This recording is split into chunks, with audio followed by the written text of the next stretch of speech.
Everybody is looking for Jesus Christ. Everyone is looking for Jesus Christ.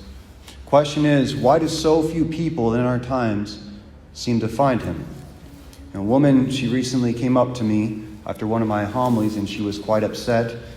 By no means is that a novel experience for me, because I preached a homily that was quite ideal and hopeful and talking about the joy of the gospel and the beauty of life.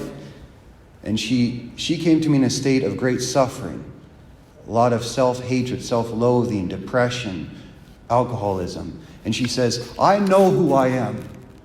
I know my own brokenness. But what makes me so angry is when I hear an ideal gospel always preached, where God is love and life is wonderful, and it doesn't correspond to my broken life that I'm experiencing. I'll never forget that, because the gospel only works when two truths come together in life. The truth of who we are in our own brokenness, and the truth of who Jesus Christ is in the gospel that he came to teach us. The psalm proclaimed, "Praise the Lord who heals the brokenhearted." And in the gospel, all the sick, the weak, the infirm, the broken, the possessed are being brought to Christ for healing. Everyone is looking for you, the disciples say to Christ. Everyone is looking for Jesus Christ.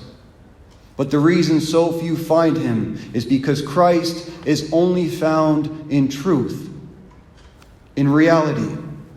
When I allow the truth of who I am in my brokenness to come into contact with the truth of who Jesus Christ reveals himself to be in reality. And that's the essence of every healthy relationship that we'll ever have in our life. If we're dishonest, there can be no real unity between two persons, because relationships can only flourish in truth. And that's why they're messy, right? Because we're messy.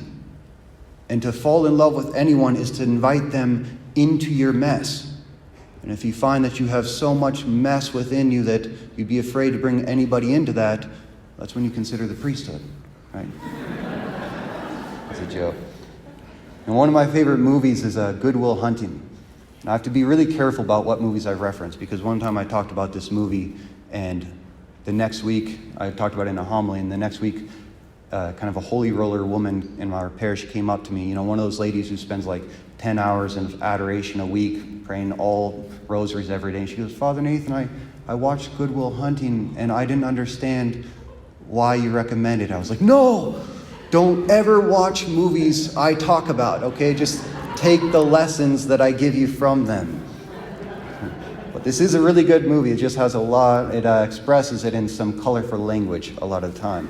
So it's about, Matt Damon, he's an orphan, and he grew up rejected by all the people who were supposed to love and care for him. And so he has a really big problem with getting close to anybody, because he's afraid of his own imperfection. So he knows if he gets close enough to anyone, they're going to see it, and then they'll reject him. At one point, he has to go to psychiatry with Robin Williams. Kind of the core message of the film comes in a conversation between them as Robin Williams tells him about his relationship with his deceased wife. And he says, my wife, she used to fart in her sleep. She farted so loud she'd wake the dog up. She'd wake herself up. And she's been dead for 5 years. And that's the kind of stuff I think about all the time. And she had all the goods on me too. She knew all my imperfections, all my peccadillos. And that created a world where her and I could exist in that nobody else knew about. And that's what created the intimacy of our relationship. And so, something? You're not perfect. And the girl that you're falling in love with, she's not perfect either. Question is, are you perfect for one another? And you'll find that as you share the imperfections of your being with one another. And that's why authentic relationships necessitate living in the vulnerability of our own imperfections in truth. The problem is we live in a world that is choosing ideal fantasy over imperfect reality. A world without vulnerability, without weakness, without infirmity, without brokenness, and therefore without authentic relationship. One of the great weapons against men in our times is pornography. It's because how can one woman, in the reality of her one body, compete with the thousands of sex objects that a man can find on the internet, right? It's impossible. And men are choosing an ideal virtual relationship in place of the imperfect reality of authentic intimacy with one other human being. There's a flip side to that, because one of the greatest assaults against women in our times is actually social media. One of the most dangerous things every woman has in her hand is a camera. Because just as pornography replaces man's desire for physical affection with his partner, so social media replaces a woman's desire for emotional validation from her man. It's like, that's the commodity that a man offers a woman in a relationship. His attention, his love, affection, and validation. But how can one man's validation compete with the thousands of males that a woman's going to find constantly liking her images and her posts on Facebook, Twitter, and Snapchat? It's impossible, right? And yet, in our times, so many women are choosing the imperfect reality, the virtual relationships online, in place of the imperfect reality of authentic intimacy with one other person. And this can happen with our faith too. There was a time, early years of my priesthood, when I was quite scandalized by so many things that were happening in the church. All the scandals that had broke out in 2018 and whatnot. And I was so tempted to just run away, to go to some monastery, some place with an ideal church where everything was perfect and clean and made sense and was perfectly ordered. And I got in a fight with my spiritual director about this. I was talking to him on the phone, and he basically told me that I was a coward and I was trying to run away. And so I hung up on him and I went for a run. And I don't know if there's anything symbolic about that, but I was so angry I had to get the energy out. And as I was running, I had a vision. And it was so strong, I just stopped on the side of the road. And all I could see was Jesus and I standing in the middle of this broken city. Like this, everything was crumbling around us. The sky was all red, like an atomic bomb had just gone off. And we were standing on top of the rubble. And Jesus was dirty and he was bloody. And he was trying to hold on to me, and I was pushing him away. And I was saying, I don't want to be here. I don't want to be in this broken city. And he grabbed my face and he looked at me and he said, but this is where I am. I'm in the broken. This is where I live. And if you want to be with me, you have to be willing to find me in the broken.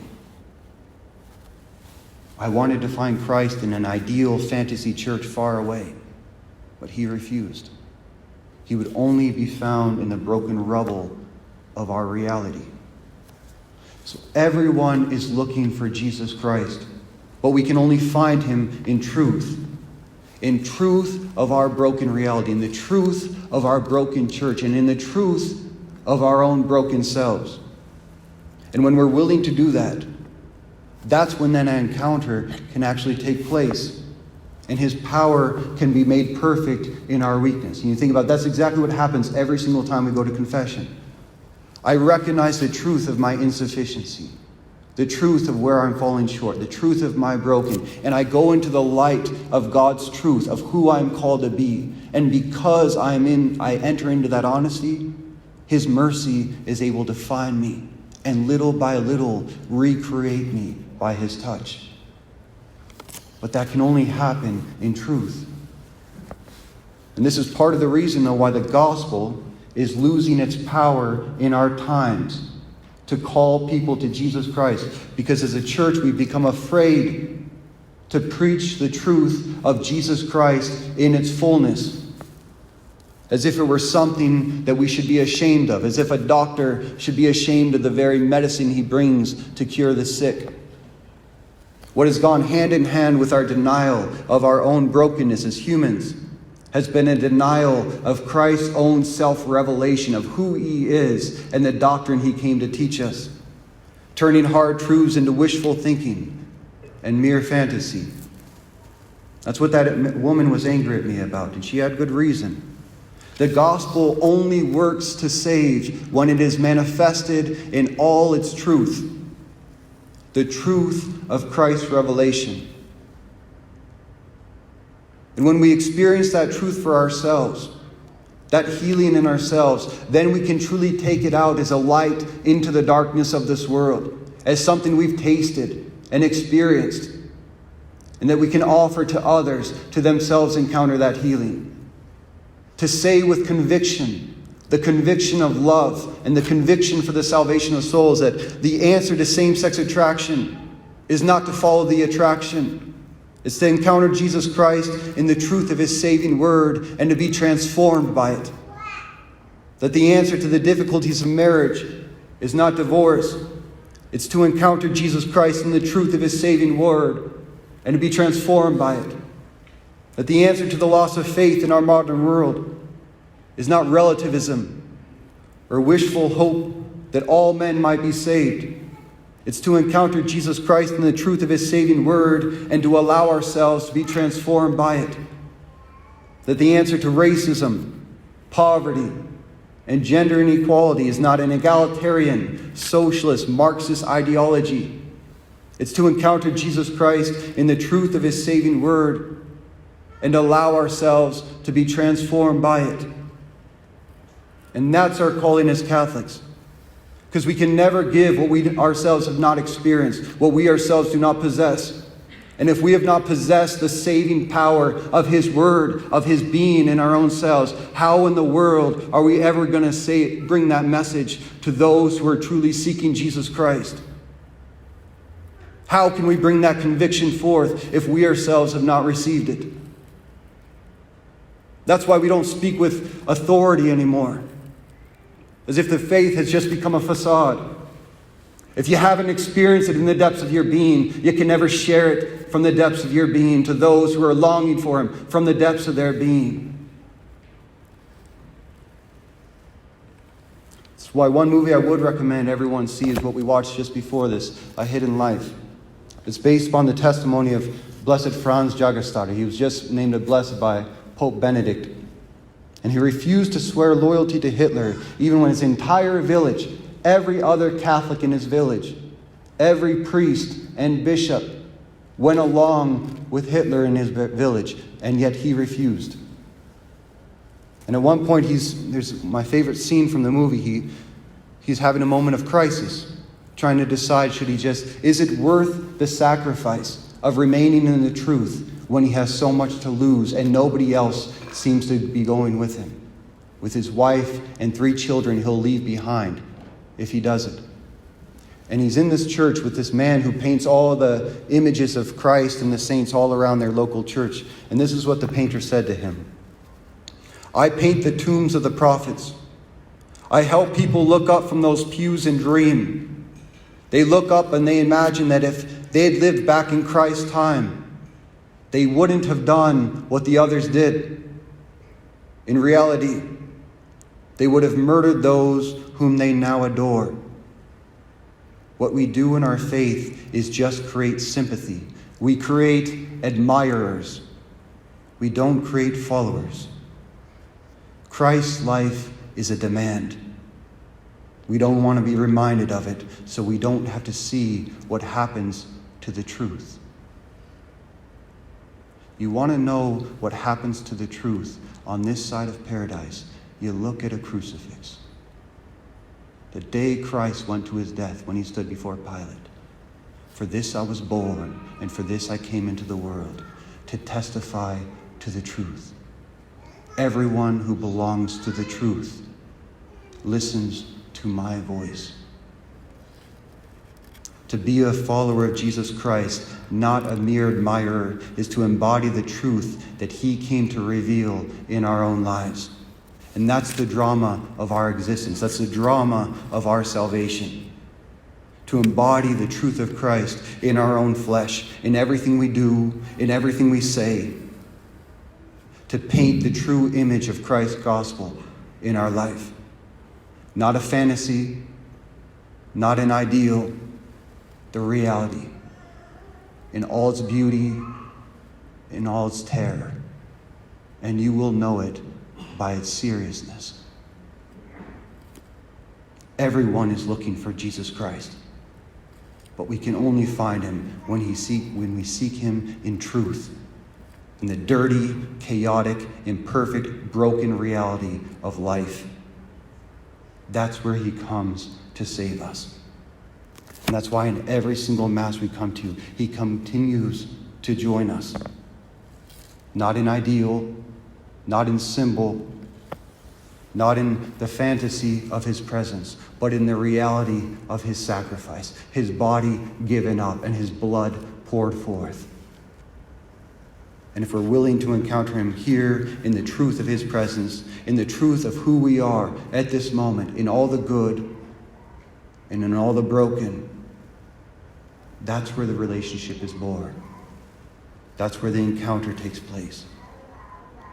That's where we can truly grasp the meaning of those words for ourselves, for every other person in this world. Everybody is seeking Jesus Christ.